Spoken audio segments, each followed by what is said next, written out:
Ayun, good day ulit sa atin mga classmates. So, ito kwento ko lang, no. Kasi yung tropa ko, yung pare ko, medyo nagrereklamo na ang hirap daw mag-alaga ng manok. Hingi ng manok sa akin dati yun eh. Kaya binigyan ko ng pares. Tapos naparami niya, ayan marami na. Sabi niya ang hirap mag-alaga ng manok. So pag-aalaga pa lang yun, no. Sabi ko naman, hindi naman dito nga sa amin, hindi naman siya masyadong mahirap. Gising ka lang ng maaga, patuka, tapos patubig, tapos pagtanghali, balikan mo, alisin mo yung tubig, palitan mo, tapos paghapon naman, patuka ulit, tapos patubig ulit, tapos pagkatapos niyan, mga 1 oras, balikan mo naman, taob mo yung mga patukaan. Ayan, sa pa lang po yan, no? Sa pag-aalaga pa lang yan, hindi natin kikwentahin yung gastos.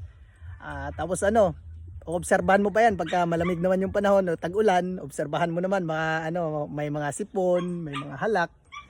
Obserbahan pati yung pagka umaga, pagkagising mo, bago magpatuka, linisin mo muna yung mga ipot ng yan, nasa baba ng mga nila, dapuan nila.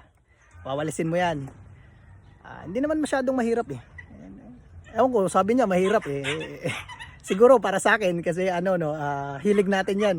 Kaya importante hilig natin o masaya tayo sa ginagawa natin. Kasi kung hindi, baka matulad ka dun sa tropa ko. Mas masaya pa dun, nanghingi kasi siya sa akin dati, di ba? Binigyan ko, tapos dumami na.